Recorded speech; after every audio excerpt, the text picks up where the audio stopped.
আসসালামু আলাইকুম বন্ধুরা, আশা করি ভালো আছি। আমি আলহামদুলিল্লাহ আপনাদের দয়া ভালো আছি। আজকেও কথা বলছি part of English speaking skills, use of some important words. Today will discuss about the use of words or difference of the words should, could and would. এই ওয়ার্ডগুলির অ্যাপ্লিকেশন, এই ওয়ার্ডগুলির ব্যবহার ইংলিশ স্পিকিং এর ক্ষেত্রে অত্যন্ত গুরুত্বপূর্ণ। কারণ ইংলিশ স্পিকিং এর ক্ষেত্রে যদি ওয়ার্ডের যথোচিত ব্যবহার করা যায় তাহলে সেটা অত্যন্ত ফ্রুটফুল হয় এবং সহজে সেটা করা যায় এবং অর্থ সহজে বোঝানো যায়। অডিয়েন্সকে কোনো কিছু ভালোভাবে বোঝানোর জন্য এই ওয়ার্ডগুলোর সুইটেবল ইউজ জানাটা অত্যন্ত জরুরি। Today's 3 words is should, could and would. আগে বলে নিচ্ছি, শুড, কুড অ্যান্ড উড এগুলো হলো মডেল অক্সিলারি। এর সাথে ভার্ব হিসেবে আমরা হ্যাভকে ইউজ করব। নর্মালি এই মডেল অক্সিলারির সাথে ভার্ব হিসেবে হ্যাভ, হ্যাজ এগুলো ইউজ হয়ে থাকে। তাহলে first of all should have. Should have it's normally present perfect forms and used to describe the situations that action ongoing, not finished or not yet completed. To do the works or to do the task need to be more careful, but there is no obligations, no punishments, no risks if not do the job. That means willingness is here and flexibility is here. আপনি চাইলে করতে পারেন, না চাইলে নাও করতে পারেন। তাহলে example দিচ্ছি, I should have completed the MBA graduation. I should have completed the MBA graduation. আমার MBA গ্রাজুয়েশনটি কমপ্লিট করতে হবে। বুঝতে পারতেছেন, MBA গ্রাজুয়েশন কিন্তু কমপ্লিট করা হয়নি। আবার একটা জিনিস লক্ষ্য করুন, এখানে যদি শুড কথাটা বাদ দেওয়া হয়, I have completed the MBA graduation, তাহলে বুঝাবে যে MBA কমপ্লিশন অলরেডি হয়ে গেছে, MBA graduation already completed. Should have মানে এখনো হয়নি, হয়তো হতে পারে। আর শুডটা বাদ দিলে যদি অনলি হ্যাভ ইউজ করেন তাহলে অলরেডি ওয়ার্কস ডান। এই ক্ষেত্রে কিন্তু শুড হ্যাভ এবং অনলি হ্যাভের পার্থক্যটাও বুঝতে পেরেছেন। তাহলে আমরা বুঝলাম শুড হ্যাভ কি জিনিস। Now could have. Should have নিয়ে আলোচনা করলাম, now could have. Could have it's normally first possibility but not done the works because not taken the decisions in time.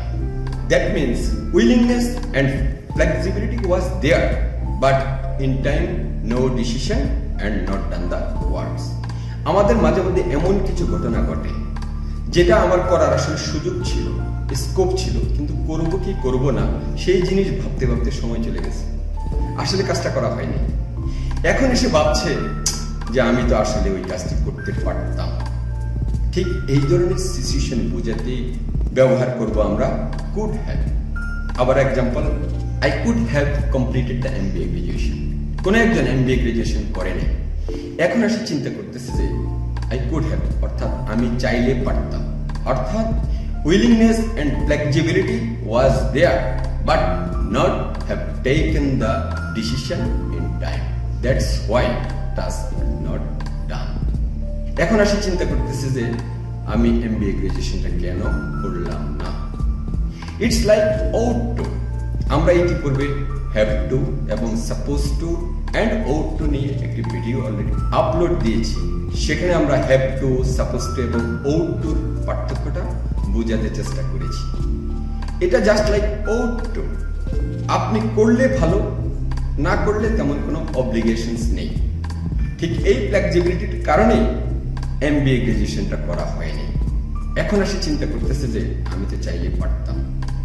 এই ধরনের সিচুয়েশন বোঝানোর ক্ষেত্রে we will use could have. Then would have. Would হ্যাভটা কি? Would have normally use to describe the situation where job not done because of some uncontrollable circumstances or uncontrollable issues that really was beyond control. এমন কিছু issues, এমন কিছু crisis ছিল যে ক্রাইসিসের কারণে আপনি কাজটা করতে পারেননি। এই ধরনের সিচুয়েশন বোঝানোর ক্ষেত্রে we will use could have. আবার এক্সাম্পল দিচ্ছি, I would have completed the MBA graduation if there was no financial crisis. তাহলে নিশ্চয় বুঝতে পারছেন একজন ব্যক্তি তার অপিনিয়ন প্রকাশ করছে যে আমি MBA গ্রাজুয়েশনটা কমপ্লিট করতে পারিনি because there was financial crisis. অর্থাৎ financial crisis it's beyond his control, এটা তার নিয়ন্ত্রণের বাইরে ছিল, তার আসলে কিছু করার ছিল না। এই ক্রাইসিসের কারণে সে MBA গ্রাজুয়েশনটা কমপ্লিট করতে পারেনি। যদি এই ধরনের সিচুয়েশন বুঝাতে হয় at that time we will use would have. আরেকটা এক্সাম্পল দিচ্ছি, I would have completed my reports in time but unfortunately my PC was out of order. অর্থাৎ বস ওনাকে একটি রিপোর্ট কমপ্লিট করার জন্য হয়তো একদিন বা 2 দিন সময় দিয়েছে, এই সময়ের মধ্যে সে করতে পারেনি। এরপর বস যখন জিজ্ঞাসা করলো তোমার রিপোর্ট কেন কমপ্লিট হয়নি, তখন সে বলল যে আমি আসলে রিপোর্টটি কমপ্লিট করতে পারতাম কিন্তু আমার কম্পিউটারটি কোনো এক কারণে ডিস্টার্ব করছিল, কম্পিউটার বা ল্যাপটপ ডিস্টার্ব থাকার কারণে আমি রিপোর্টটি করতে পারিনি। অর্থাৎ এখানেও একটা জিনিস আছে যে কম্পিউটার নষ্ট ছিল, এটা বিয়ন্ড হিজ কন্ট্রোল। এখানে আসলে তার বেশি কিছু করার ছিল না, বাট তার ইচ্ছা ছিল, আগ্রহ ছিল, কিন্তু এই একটা ক্রাইসিসের কারণে সে কাজটি সময় মতো করতে পারে নাই। In such case to describe such type of situation we will use would have. তাহলে আমরা আশা করি should have, could have, would have তিনটি ওয়ার্ডের ব্যবহার, তিনটি ওয়ার্ডের ডিফারেন্স, কোন কোন সিচুয়েশনে কোন ওয়ার্ডটি ব্যবহার হয় সেটা আমরা বুঝতে পেরেছি। তবে একটু সামারি করি যাতে আরো একটু ইজিলি মনে থেকে মেমোরাইজ করা যায়। should have, there is flexibility to do, no obligation if not do, করলে ভালো, না করলে কোনো সমস্যা নেই। could have, first possibility but not took the decision in time and not done the job. Then would have not done the task because of some unavoidable, uncontrollable issues or crisis.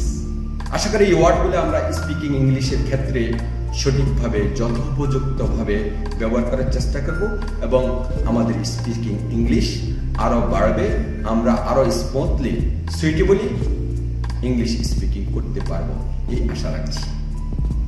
Your time is more valuable than money, make it fabulous. সময়কে কাজে লাগান, keep in touch with learning. একটি কথা মনে রাখবেন, development there is no boundary, learning there is no and.